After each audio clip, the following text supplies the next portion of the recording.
Right then, welcome to my movie review of Revenge. This is a film which is labelled as 2017, but has kind of really been doing the rounds this year. This was written and directed by French filmmaker Coralie Fargeat, apologies for the pronunciation, and it starred in the lead role Matilda Anna Ingrid Lutz. Again, apologies for the pronunciation. First and foremost, I will go into very slight spoilers with this movie review. But what I want to talk about is not mainly to do with spoilers here and there. There's not really that much twists and turns in this film.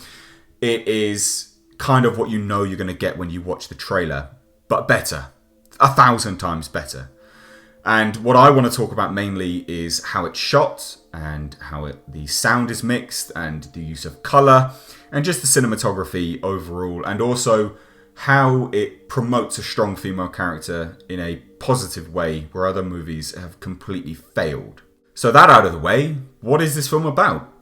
Well, it's a rape revenge film. And I know a lot of people may be put off instantly by the rape part, but the film is called Revenge, and it doesn't linger on that rape part. It shows you enough, and then it moves on. And it does it in a really good way, and that's where this film succeeds. Its pacing is absolutely fantastic. So that is essentially what the film is about. It's a rape revenge film. A millionaire, a billionaire, a playboy, whatever you want to call him, takes his mistress to his desert accommodation where he's about to meet his friends for a hunting trip. Things go wrong. One of his friends rapes his mistress, and there's an attempted murder. Right? So not only is this woman raped, but she is then pinned to a tree. She's impaled on a tree after she falls off a cliff. Now this is all in the trailer, and I really do encourage you to watch that, because if you don't watch that trailer and go, I am very interested in this film, then it's not for you at all, because this film is truly awesome. The moment I watched that trailer, I knew I wanted to see this. It's so good. So that is basically the story, right?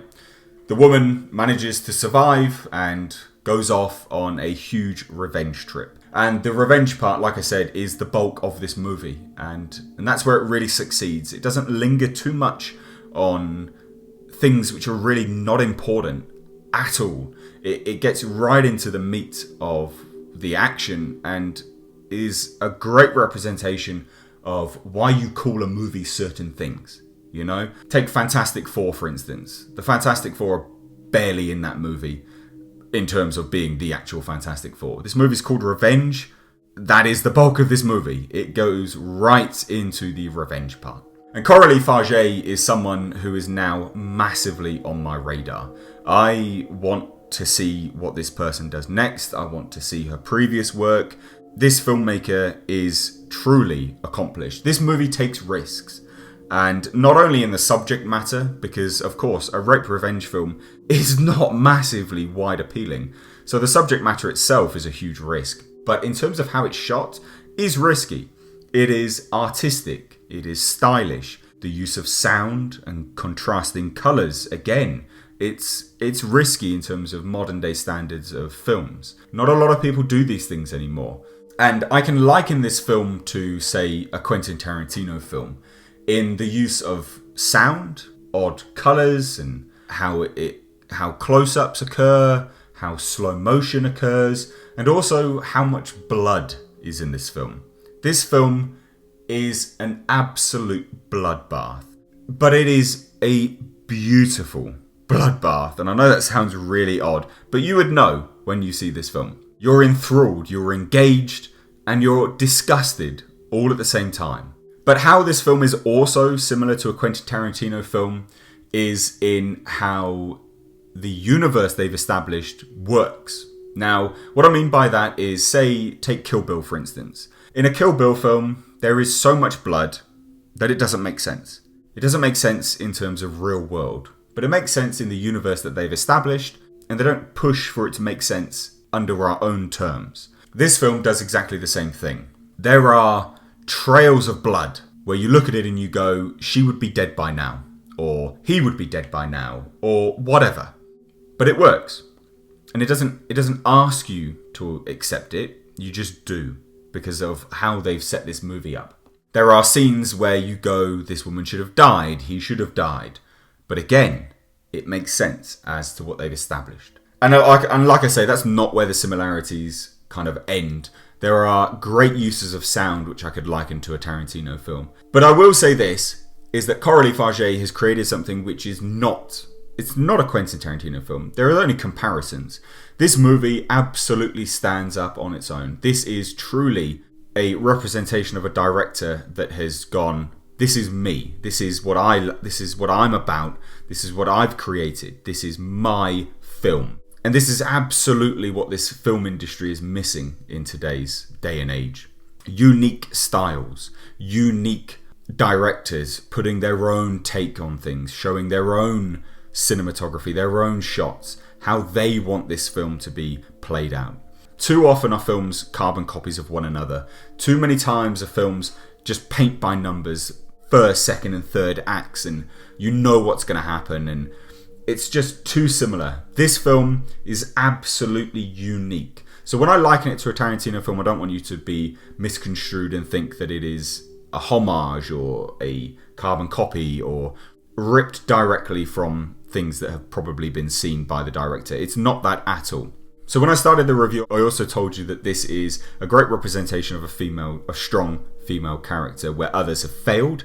Now, what do I mean by that? Well, look, yes, the woman is raped, but like I said, it doesn't linger on that and it goes straight to the revenge part. And you absolutely feel for this character. You absolutely are invested in what Matilda is portraying in her character. Not only do you want her to succeed, but you feel for what she's doing, and you also feel and believe that she can succeed. Now, in terms of how this kind of perpetuates and pushes strong female characters forward, well, look, it's not every day that you see a woman get raped and then go off on a killing spree, right? And yeah, sure, people might disagree with me and go, oh, well, she was raped, therefore she's not a strong female character. Absolutely, believe what you want. But if you've seen this film, you would 100% agree with me that this is a great representation of a badass character. I've not seen a character this badass and headstrong for such a long time. And this is a really good representation of how you can push strong female characters into the limelight for a wider audience whilst also not being offensive. Now, what do I mean by that? Well, look, a lot of people have praised Annihilation for its use of strong female characters. Sure, absolutely. But the entire cast is essentially female characters. So, in terms of differentiation between genders, it's not that good. You don't look at that film and go, oh, well, there's male and there's female and these women are succeeding and rising to the top in the narrative. It's the same as, say, The Last Jedi. Now, this is where I say that this is an offensive use of strong female characters, because in The Last Jedi, these characters could have been anyone. They also don't really make that much sense in terms of the narrative and how they're pushed to be strong female characters. And if you've seen the movie, you'd probably agree with me. There are some scenes where you go, well, she could have actually explained what she's doing as opposed to just being completely mute on the subject. Or that character could have been another person and that character could have been another person. Why this doesn't really make that much sense. It's so blatantly pushing an agenda. Like I say, that's when it becomes offensive. Revenge doesn't push an agenda. It just shows you a really strong female character. Much in the same way as, say, Terminator did. Terminator showed you a really, really strong female character in Sarah Connor. And that's a really good way to push female characters into the limelight as, you know, people that can be badass. We don't need this ham-fisted use of agenda pushing. We just don't. And not to go too off on a tangent here, because I don't want to focus on the social commentary aspect of it too much. I did, however, need to acknowledge that Revenge succeeded in showing and representing a great female character in a very, very appealing way, as opposed to the offensive ways other films have managed to recently, because I know it's a big topic and I know people talk about it a lot. Now let's talk about its use of colour, and I don't want to get too into spoilers here, but there's some really, really good shots, and the desert plays off on this in a great way. Matilda's character is blonde, and she progressively gets darker through the film. Her hair gets darker. Now, this is a representation, you could say, of her revenge coming to fruition and her succeeding. She was initially a ditzy blonde, and she ends up brown. Obviously, it's mud and dirt and all of that, but there are some really, really good symbolisms there. That's really good, but that's not what I wanted to talk about mainly. The great use of colour and the desert and how it plays off against it is, say, when Matilda is driving through the desert and it's dark, it's pitch black, but she's got these bright pink earrings. And the contrasting colours and how it's shot and lit, beautiful. It adds that stylistic flair, which is obviously Coralie Fargeat. That is her all round. That is her style, and I love it. I think it's absolutely great. Not only that, there are some great uses of, again, people driving, but the way it's lit and how it's shot and how it's framed on the scene, awesome. The billionaire playboy gets on a bike at one point, and you're head on. The shot is facing the character, so you're face to face, and you see him there, and the way it's lit is lit from the bottom. And again, it's a really interesting way to have the scene play out. It could have been shot in hundreds of different ways, but again, this is a great representation of a unique style that is coming into this film, and it is all Coralie Fargeat, and it's so good. I love it. The use of sound, the soundtrack was great. It had very kind of Kavinsky-esque drive tones, but also again being unique, slick, stylish. Some of the songs I even want to download, they were that good. And again, going back to the use of colour, there's an opening shot where we see the billionaire's glasses and they're green.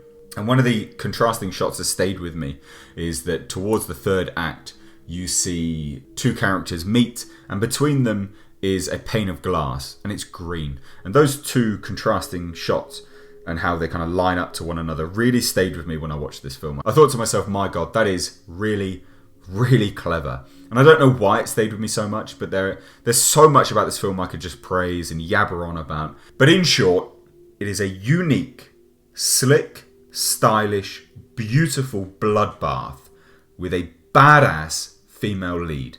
And you must go and watch this film. I cannot sing its praises enough. I don't do ratings, but I hope you go and watch this film, because this is probably the best film I've seen this year. And that's not an overstatement. I will watch this film again, and I will recommend it to anyone. I love this film, and I want to see what Coralie Fargeat does next.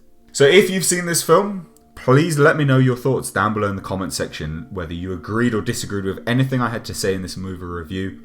Again, movies are subjective. What I saw potentially isn't what you saw. What you liked isn't what I liked, and so on and so forth. So let me know your thoughts down below. If you haven't seen this film, are you going to go and check it out? Please do go and look at the trailer, see what you think, go and take a look. I think you will really enjoy it, and it's a pleasant surprise. I was not expecting it to be as good as it was. I thought it was going to be good from the trailer, but it blew me away. So if that's anything to go by, go and check it out. As always, I've been Mr. H. On this channel, I do movie reviews, movie discussions, rants here and there, and also some game stuff as well, here and there. Please do subscribe if you're new to the channel, and hit that like button if you enjoyed this video. As always, I will catch you in the comment section.